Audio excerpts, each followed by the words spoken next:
तर आज आपण निघालो एका ठिकाणी फिरायला आणि सकाळची आता 6:20-25 झाले, म्हणजे 6:30च्या आसपास आपण निघतो आहे. आणि चला माझ्याबरोबर आज आपण जाऊया एका अशा ठिकाणी जिथे आपण खूप मज्जा करणार आहोत. तर मग बॅग्स पॅक करून कारमध्ये पेट्रोल फ्यूल भरून आपण सगळेजण निघालो आहोत बेलासकट वेलाससाठी. हो, बेला टू वेला. आणि हा एक्सप्लोर आपण सॅटर्डे संडे वीकेंडमध्ये करत आहोत आणि पूर्णपणे आपण हा अनप्लॅन्ड ट्रिप करत आहोत. बस फक्त आम्ही हॉटेलसाठी जी विचारपूस केली आणि ती आम्ही फिक्स केली आपली ट्रिप. बरेचदा असं होतं की हॉटेल्स आम्हाला विथ बेला मीन्स विथ पेट अलाउड करण्याची पूर्वी तरी फार प्रॉब्लेम्स होत होते, पण आजकाल आपल्याला विथ पेट अलाव करतात.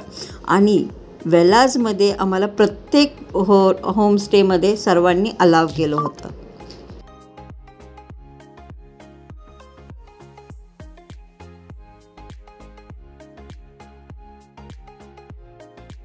प्रवास करताना ही सुंदरशी सकाळ, जिथं सनराईज इतका ब्युटिफुल, क्लाउड्स इतके सुंदर दिसत होते की असं वाटत होतं कुठेतरी थांबावं. आम्ही शोधातच होतो, कारण ब्रेकफास्टही करायचं होतं आणि तसंच आपल्याला मुळशी डॅमसुद्धा भेटलं क्रॉस करताना. तर तिथे अशा एका ठिकाणी आम्ही शेवटी एकदा पॉज घेतलाच आणि तो परिसर इतका सुंदर होता की 2 मिनटं का होईना आम्ही तिथे हॉल्ट घेतला आणि पूर्ण व्ह्यू घेतला मुळशी डॅमचा आणि थोडेफार सेल्फीज आणि फोटोजसुद्धा तिथे काढले. खूप छान वाटलं तिकडे. नक्कीच मुळशी डॅमलाही व्हिजिट करणं अगदी सोपं आहे. आणि हे जसं आम्ही प्रवास पुढं सुरू केलाच, हे डोंगर आणि ही ग्रीनरी बघून तो डायलॉग आठवत होता. काय डोंगर, काय दरी, काय हिरवळ, काय हॉटेल, हे सगळं असं गप्पा गोष्टी करत आम्ही हा आपला प्रवास पुढे चालूच ठेवला. चालूच करता करता आपल्याला इतकी वळणं, हा रस्ता आणि हा ग्रीनरी सगळीकडं बघून इतका आनंद होत होता की हे जे सुख आहे ते आपण आपल्या शहरामध्ये किंवा आपल्या रेग्युलर लाईफमध्ये आपण हे मिस करत असतो. आणि हा प्रवास असा आनंदाने आम्ही असाच एन्जॉय करत, गाणी ऐकत, गाणी म्हणत, बेलाबरोबर गप्पा मारत आम्ही हा असा प्रवास हा सुरू ठेवला. छान वाटलं. मला नक्की कळवा, कधी तुम्ही असा प्रवास करताना तुमच्या पेट्सला घेऊन गेलात का? नसेल गेला तर यावर्षी किंवा यापुढे नेहमी घेऊन जायचा संकल्प करा आणि प्रत्येक वेळेस त्यांनाही तुमच्याबरोबर घेऊन जावा. प्लॅन्स कॅन्सल करू नका, पण त्यांच्यामुळे ते प्लॅन्स पूर्ण करून आणा. नक्कीच मला नक्की कमेंट करून कळवा. मला नक्की आवडेल तुमचे कमेंट्स वाचायला. तर हा प्रवास असाच पुढे ठेवत असताना आपण आता जवळ पोचतो आहे ताम्हिणी घाटच्या. हो, ताम्हिणी घाटच्या जवळ आलेलो आहोत. आणि ताम्हिणी घाट उन्हाळ्यातही इतकी हिरवळ बघून इतका आनंद होतो आणि तोच क्षण आठवतो जो पावसाळ्यात कसा दिसतो. पावसाळ्यात ताम्हिणी घाटमध्ये प्रवास करणं हा वेगळाच एक अनुभव आहे. तुम्ही घेतला आहे का हा अनुभव? मला नक्की कळवा. बाईकवर असो किंवा कारवर असो, तुम्ही हा अनुभव घेतला असाल तर नक्की कळवा की तुम्हाला ताम्हिणी घाटातून जाताना कसं वाटतं. तसंच ठिकठिकाणी बेला खिडकीतनं बाहेर बघून आनंद घेत होती, कसं दिसतंय, काय दिसतंय. आणि तिचा हा आनंद बघून, तिचा हा सॅटिस्फॅक्शन चेहरा बघून मला इतकं बरं वाटतं. आणि तसंच आपण आता जवळ पोचत आहोत त्या बंदरावर, जिथून आपण आपली गाडी फेरीमध्ये नेणार आहोत. हो, आपण फेरीने प्रवास करणार आहोत. आमचा हा पहिलाच प्रवास असणार आहे जो फेरीने आहे. तसाच बेलाचाही पहिलाच प्रवास आहे, कारण कधी असा ओकेजनच आला नाही किंवा कुठे अशी ठिकाणी आम्ही गेलोच नाही की जिथे आपल्याला फेरीने जायचं आहे. तर हा अनुभव घेण्यासाठी आपण निघालेलो आहोत त्या हरिहरेश्वराच्या बंदरावर, जिथून आपण आपली गाडीतनं फेरीमध्ये बसून पुढे प्रवास करणार आहोत. इथूनच आपल्याला समुद्राची काठ आणि वेलास हे गाव थोडंफार दिसू लागतं. हे पूर्ण एक्सप्लोअर करण्यासाठी आपल्याला आपली खिडकी आणि आपले डोळे सतत डोळे न मिटता कंटिन्युअसली पाहायलाच हवं. खूप सुंदर आहे हे गाव आणि हा इकडचा परिसर. पुण्यातनं किंवा शहरातल्या गावातनं आपण जेव्हा गावाकडं जातो तेव्हा ही जी मजा आहे ही वेगळीच आहे. आणि ह्याला तुम्ही समर्थन देताय की नाही मला नक्कीच सांगा.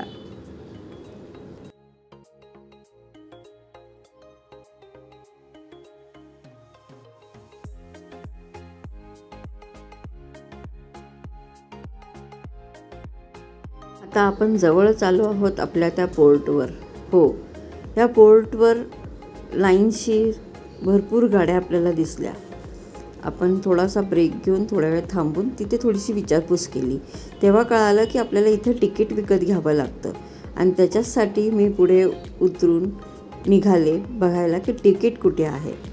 तिकीट घर हे इथे अशा पद्धतीने आपल्याला तिकीट घ्यावं लागतं आणि त्याचबरोबर तुमच्याबरोबर पेट आहे तर त्यांचीही तुम्हाला नोंद करावी लागते. गाडीप्रमाणे त्यांचे रेट्स बदलत राहतात. टेम्पो ट्रॅव्हलर्स असतील तर त्याचे रेट्स वेगळे, पर्सनल कारचे वेगळे, टूर्सचे वेगळे, अशा पद्धतीने.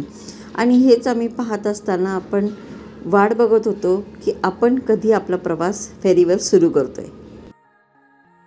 आणि वाट पाहून शेवटी आपला प्रवास सुरू झाला. आपण आपली गाडी घेऊन मतलब जेरी घेऊन आपण पुढे निघालो आणि आपण लाईनला लागलो की जिथून आपण आपल्या फेरीचा प्रवास सुरू करणार आहोत. फेरीचा प्रवास करताना काही पथ्य आणि काही नियम ते सांगतात आपल्याला. गाडी रिव्हर्स करून ठेवावी किंवा त्या पद्धतीने एंट्री करावी, ही सगळी गोष्ट ते तुम्हाला समजून सांगतातच. खूप सहकार्य करतात. तिकडचे लोक खरंच खूप मायाळू आहेत हे मला जाणवलं आहे. आणि आपला हा प्रवास आणि आम्ही ह्याच्यामध्ये थांबल्यानंतर वाट पाहत होतो की फेरी कधी आपल्याकडे येते आणि आपण त्याच्यामध्ये बसतो आहे. आमच्याबरोबर बेलासुद्धा वाट बघत होती की कधी मी त्याच्यामध्ये बसते. तर या अशा पद्धतीने ते लोक म्हणजे अप्रॉक्सिमेटली मला कळालं की ते 20-25 कार्स म्हणजे डिपेंड करतं किती व्हेकल्स आहेत त्याच्या पद्धतीने ते लोक घेऊन जातात. आणि मग रिव्हर्स टर्न मारून आपण त्याच्यामध्ये कार ठेवायची असते. ते लोक गाईड करतात आपल्याला. आणि मग आपण त्याच्यावर गेल्यानंतर मग तुम्ही कार पार्क करून तुम्ही आतमध्ये फिरू शकता, एक्सप्लोअर करू शकता. आणि खूप छान हा एक्सपिरियन्स होता. तुम्ही इथे पाहू शकता की ते कसे हळूहळू येऊन इथे पोर्टला कनेक्ट करतात आहेत. आणि मग हळूहळू एक करून गाड्या ऑपोजिट साईडच्या लेननी बाहेर पडतात. तर हा एक्सपिरियन्स आणि हा अनुभव माझ्यासाठी तर हा पहिल्यांदाच होता आणि खूप छान वाटलं. मला आवडलं मला की असा प्रवास आपण आयुष्यातून एकदा तरी असा करायलाच हवा. तर मी नेहमी विचार करत होते की मला असं एकदा जायचं आहे आणि तो हा क्षण अगदी जुळवून आणल्यासारखाच झाला. आणि खरंच मी खूप एक्सप्लोअर केलं. पूर्ण बोट म्हणजे काय म्हणू शकतो, पूर्ण फेरी मी एक्सप्लोअर केली. खूप छान वाटलं. मस्त असा झुळझुळता वारा, त्या कोकणच्या मातीचा सुगंध, परिसर, शिवाय त्या फेरीची जी मागणं जी मोटरची मशीननी जेव्हा मागे जे वेव्ज येत होते ना, त्या फोर्सनी आपण जात होतो. इतकं छान वाटलं होतं. फायनली आपण बसलो त्याच्यामध्ये आणि हा एक्सपिरियन्स जस्ट फक्त पाहण्याचा आहे. Just explore. इथे तुम्ही तुमचा टाईम एक्सप्लोअर करण्याचा आहे, अनुभव घ्यायचा आहे. खरंच खूप सुंदर आहे. मी सर्वांना सांगेल कधी एकदा चान्स मिळाला. हा माझ्या हिशोबाने हा मार्च-एप्रिलपर्यंत असतो हा. आणि त्याच्यानंतर इतका काही विशेष आपल्याला ते टर्टल फेस्टिवल नाही मिळत. ठराविक महिन्यांसाठीच असतो. पण दिस इज लाईक अमेझिंग. हे आहे वेल्हासची ऑपोजिट साईड. आपण तिथे जाणार आहोत आणि तिथे आपण ऑलरेडी एका होमस्टेमध्ये आपण आपली बुकिंग केलेली आहे आणि ती पण इमर्जन्सीमध्ये केली तर आपल्याला ती मिळालेली आहे. खूप छान एक्सपिरियन्स आहे. फायनली आम्ही निघालो. उतरल्यानंतर फेरीतनं उतरल्यानंतर आपण आपल्या होमस्टेच्या जवळ निघालो आहे. ऑन द वे जाताना हा जो दृश्य आहे, दिस इज अमेझिंग. फक्त पहा.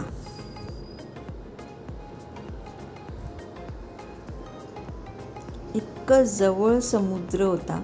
हायटाईड होतं आणि रस्त्याच्या अगदी बाजूला समुद्राच्या लाटा आणि हे दृश्य डोळ्यात अगदी सामावून घेण्याचं मन करत होतं की असं तिथंच थांबावं थोड्या वेळ. पण प्रचंड भूक लागली होती कारण आम्हाला पोचायला 12:30 वाजले. म्हणजे ऑलमोस्ट आम्हाला 6 तास लागले. फक्त 2 ते 3 हॉल्ट आम्ही घेतले होते. पण भूक लागल्यामुळे आम्ही कुठे जास्त वेळ थांबलो नाही की आपण इथं पुन्हा येऊया. या उद्देशाने आम्ही आपल्या डायरेक्टली होमस्टेवर गेलो आणि तिथे सांगितलं होतं प्युअर व्हेज जेवण. व्हेजसुद्धा खूप अतिशय टेस्टी आणि यमी फूड होतं जे मी तुम्हाला पुढे दाखवणारच आहे. आणि हा परिसर एन्जॉय करत असताना बाहेर बघण्याचा जो आनंद आम्ही घेत होतो, इनफॅक्ट बेलासुद्धा बाहेर बघत होते आणि तिला हे कळालं होतं की आता पाण्यामध्ये आपल्याला खेळायला मिळणार आहे. आणि तिच्या एक्साइटमेंट मला तिच्या डोळ्या थ्रू कळत होतं. आणि आय वॉज सो हॅपी की म्हणजे हे क्षण आपण जगतो आहे. दिस इज व्हॉट लाईफ इज. आपण बरेचदा आपण आपल्या रेग्युलर रिस्पॉन्सिबिलिटीजमुळे आपले हे एक्सप्लोअर करण्याची संधी आपण सोडून देत असतो किंवा आपण इग्नोर करतो. पण खरंच आपण जायला पाहिजे. आणि इतकं आवड निर्माण झाली. ॲक्च्युली मी तशी नाही आहे, पण जेव्हापासून एक एक्सप्लोअर करायचं आवड निर्माण झाली आहे, मला प्रत्येक शनिवार रविवारी असं वाटतं आपण कुठं ना कुठं तरी नक्कीच जावं. So this is amazing. कसं वाटतं आहे तुम्हाला? तुम्हाला पण तो फील येतो का तुम्ही कारमध्ये माझ्याबरोबर बसलात आणि आपण एक्सप्लोअर करत आहोत हा नेचर, हे समुद्र? खूपच सुंदर. थोडे क्षण इथं पॉज करून पहा वाटल्यास.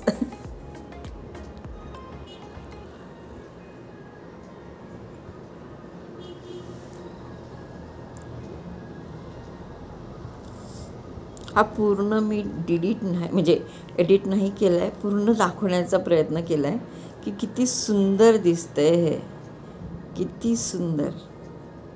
फायनली आम्ही पोचलो आमच्या स्टेवर. आणि हे आमची प्लेट होती व्हेज थाली, जिथे सोलकढी होती, एक गोड पदार्थ म्हणजे गुलाबजामुन होता, कोबीची भाजी, वाटाणा बटाट्याची रस्सा भाजी आणि ती खोबऱ्याची ग्रेव्हीवाली चटणी होती. आम्हाला इतकं गरम होत होतं की आम्ही बाहेरच बसलो गॅलरीमध्ये जेवायला. आणि आराम करून मग आम्ही निघालो टर्टलच्या फेस्टिवलसाठी. अप्रॉक्सिमेटली तिथलं जे टायमिंग असतं एक तर मॉर्निंग आणि एक तर इव्हनिंग असतं. मॉर्निंगला 6 वाजताचा शो असतो आणि जो इव्हनिंगचा असतो तो पण संध्याकाळचा 6चा असतो अप्रॉक्सिमेटली. हो. आणि आम्ही आराम करून 5:30च्या सुमारास आम्ही निघालो. आणि जाताना ही अशीच वाट तुम्हाला लागते. प्रत्येक रस्ते अगदी गल्ली बोळीसारखे, म्हणजे जर का 2 कार्स एकत्र आल्या तर एकाने मागं जायचं आणि थांबायचं. म्हणजे ही अशी रोड्स खूपच लहान आहेत बाय कार. आणि जर का तुमची छोटी गाडी असेल तर खरंच खूप फायदेमंद पडते. आम्हाला खूप फायदे होत होते छोटी गाडी असल्यामुळे. आणि वेलाजला जाण्यासाठी आपण आता तयारीतच आहोत. आणि पाहत आहात तुम्ही खूप लोक इथे येत होती to explore villages and this festival.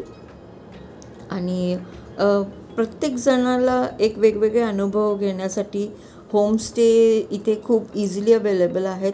Saturday संडेजला आत्ता सध्या म्हणजे काय म्हणू शकतो तुम्हाला नाही भेटत आहेत, पण बाय लकीली तुम्ही जर का फाइंड केलं तर होमस्टेज अगदी अफोर्डेबल प्राइसेस आहेत. फ्रॉम 1000 पर पर्सन टू 1200 रुपये पर पर्सन, ज्याच्यामध्ये तुमचं फूड इन्क्लुडेड असतं. म्हणजे ब्रेकफास्ट, हाय टी, लंच, डिनर हे सगळं इन्क्लुडेड असतं. तर इट इज व्हेरी चीप. आणि मेन म्हणजे हे सीझनल असल्यामुळे इथली लोकं खूप जास्त काही चार्जेस देत नाही. तर आम्ही पोचलो ह्या जागेवर आणि हे तिथे एंट्री करायचं आहे. समुद्र जवळजवळ 1 ते 1.5 किलोमीटर रोडपासून आतमध्ये आहे. तर आपल्याला चालत जावं लागतं. आणि हा जो परिसर आहे हे थांबलेलं पाणी आहे. तर इथे खूप असं म्हणजे मी एक जे अनुभव केलं, इथे खूप मच्छर होते आणि मला खूप चावत होते. आम्ही हळूहळू पुढे जात असताना तिथे हे जाम विकायला हे गृहस्थ ते आम्ही त्यांच्याकडनं जाम घेतले आणि बेलालाही दिले. आणि तिथून आम्ही पुढे निघालो. आणि हे जे तिथं तुम्हाला दिसतंय जाळी लावल्यासारखं जे दिसतंय ते आहे हॅचिंग प्लेस. तिथे त्यांनी टोपल्यांच्या खाली मातीमध्ये अंडी आहेत जी हॅचिंगसाठी ठेवलेली आहेत. आणि त्या परिसरामध्ये तिकडचे व्हॉलंटियर्स जे आहेत ती त्यांची देखरेखी करतात. आणि डेटप्रमाणे त्यांची कधी बाहेर येण्याचे चान्सेस आहेत टर्टलचे, त्या पद्धतीने ते लोक बास्केट्सनी कव्हरअप करतात. तर हा जो परिसर आहे पूर्ण 1.5 ते 2 किलोमीटर आतमध्ये आहे. तर इथे असं काय पार्क म्हणजे काय म्हणू शकतो आपण नॉर्मल बीचेस. मोहन उपाध्याय, मेरे घर पे एक डॉक्यूमेंट्री का सेशन और उसके बाद इंफॉर्मेशन का सेशन होता है, जिसमें ये कंजर्वेशन कब शुरू हुआ, इस सी टर्टल का इस नेचर में रोल क्या है, और पिछले 22 साल से ये कंजर्वेशन एक्टिविटी, कंजर्वेशन से लेकर रिसर्च तक कैसे हम लोग लेकर आए हैं, इसकी पूरी जानकारी आपको मिलती है। या आपके दिमाग में जो भी क्वेश्चंस है उसके बारे में हम जवाब देने की कोशिश करते हैं, या फिर आपको अगले साल आना है उसका जवाब ढूंढने के लिए या फिर सुनने के लिए, अगर उसका जवाब हमारे पास ना हुआ तो। त्यांना समुद्रकाठेमध्ये सोडण्याची तयारी केली जाते. तर इथे ते फॉलो करतात इन्स्ट्रक्शन्स. मग आणि आम्ही ज्या दिवशी गेलो त्या दिवशी इव्हनिंगच्या ह्याच्यामध्ये 5 पिल्लं निघाली. तर त्यांनी 2 वेगवेगळे बास्केट्समध्ये, एकीकडे 3 आणि एकीकडे 2 असे बास्केट्समध्ये लोकांना दाखवण्याचा प्रयत्न केला. आणि आम्ही ते सगळ्यांनी म्हणजे उत्सुकताने आम्ही पाहत होतो की कधी आम्हाला बघायला मिळतं आहे. आणि त्यांना पाहून ही अशी कल्पना येत होती की कसं आहे नेचर ना, ह्याच्यामध्ये आपण आपल्या बाळाला झालं की किती गोंजरतो, किती काळजी घेतो. आणि ह्यांच्या लाईफमध्ये की ह्यांची आई त्यांना सोडून निघून जाते, ते त्यांनी त्यांचाच प्रवास डे 1पासून त्यांनी त्यांचा प्रवास सुरू करायचा. म्हणजे त्या काठापासून त्या समुद्रामध्ये जाण्याचा सुद्धा स्ट्रगल त्यांना आहे. आणि त्या स्ट्रगलमध्ये त्यांना इतका टाईम लागतो. म्हणजे मी पाहताना कितीतरी भावुकपणे झालं की अरे एवढीशी लेकरे स्वतःच घेऊन का नाही सोडू शकत. पण ते म्हणतात की दॅट इज देअर चॅलेंज. कारण त्यांनी हे पण सांगितलं आम्हाला की 100तून 1 टर्टल कायमस्वरूपी जगतं आणि त्यांचा खूप वायटल रोल आहे या समुद्राशी. आणि तो अंडरस्टँड करण्यासाठी त्यांची डॉक्युमेंटरी आहे जी ते स्वतः 7:30 वाजता त्यांच्या घरात दाखवतात किंवा सांगतात. तर हे टर्टल्स बघून आता त्यांनी इथे हे जे कुंपण घातलं आहे त्या कुंपणच्या शेजारी ते सोडतात आणि त्यांना सूर्यप्रकाश म्हणजे बरोबर इव्हनिंगला सनसेटच्या लाईटनी ते त्यांचा प्रवास करतात. आणि हा बघताना क्यू ही येत होती. छोट्या पिल्लांची छोटी पावलं कधी पोचतील ते, कसं काय वगैरे हा विचार करत असताना पण त्यांनी आपापलं साध्य केलं आणि त्या समुद्रामध्ये आपोआप आपली हळूहळू छोटीशी पावलं घेत गेली. आणि इतकी गर्दी जमली होती. प्रत्येकाने सहकार्य करावं. इथे तुम्ही गेला तर सहकार्य करावा या व्हॉलंटियर्ससाठी. कारण हे जे काम करतात ते खरंच किती महत्त्वाचं आहे. खूप तिथे गेल्यानंतर कळालं. ही छोटीशी पावलं घेत होती. हे तुम्ही पहा कसं वाटतंय तुम्हाला, मला नक्की सांगा. मी तर म्हणजे मला इतकी इमोशनल झाले की अरे कधी पोचणार, किती छोटी कधी हळूहळू पावलं. आणि त्याच्यात ते चुकीच्या रस्त्यावर जातात किंवा काही असं चाललं होतं. पण इतकं छानपैकी त्यांना गाईड केलं की स्वतःहून ते जात होते पाण्यामध्ये. गेल्यानंतर एक वेगळी फिलिंग आली आणि छान वाटलं खरं तर. तुम्हाला कसं वाटतं एवढ्याशा छोट्याशा पिल्लांना पाहायला, मला नक्की सांगा. रस्ता जवळजवळ 1 मीटरचा असावा की 1 मीटर आधीच त्यांना लांबणं सोडतात. त्यांना तेवढा वॉक करावा लागतो, तेवढा क्रॉल करत जावंच लागतं. हळूहळू का होईना पण ते त्यांचा रस्ता गाठतात आणि समुद्राशी या अपेक्षांनी परत आपलं नवीन जीवन सुरू करण्याच्या अपेक्षांनी त्यांना हीच शुभेच्छा देत आम्ही हा प्रवास पूर्ण त्यांना प्रत्येक 5चे 5 टर्टल्स समुद्रापर्यंत जाईपर्यंत आम्ही हा क्षण पाहत राहिलो. आणि ते जेव्हा पूर्णपणे समुद्रात गेले त्याच नंतर आम्ही तिथून आमचा स्टेकडे प्रस्थान केलं. तिथे काय आम्हाला जास्त खेळायला किंवा आम्ही जास्त एक्सप्लोअर नाही केलं. पण दुसऱ्या दिवशी आम्ही परत वेल्लासच्या बीचवर जाऊन आम्ही एक्सप्लोअर केलं. आणि त्या समुद्राच्या लाटांनी आपलंसं करून घेतल्यासारखं वाटलं त्या टर्टल्सला. खूप सुंदर होता हा क्षण मला पाहण्यासाठी आणि हे समजण्यासाठी की प्रत्येकजण आपापला स्ट्रगल आयुष्यामध्ये घेऊन येतो आणि जो पुढेपर्यंत चालत राहतो न थांबता तोच यशस्वी होतो. ही शिक्षण किंवा हे नेचरनी या ह्याच्यातनं मला शिकवलं की धडपड ही आपली स्वतःचीच असते आणि ते धडपडीचं यश आपल्याला जेव्हा मिळतं तेव्हा आपल्याला साध्य झाल्यासारखं वाटतं. थँक्यू हा पूर्ण व्हिडिओ पाहिल्याबद्दल. Thank you so much. अँड जर का तुम्हाला आवडला असेल तर नक्कीच सबस्क्राईब करा.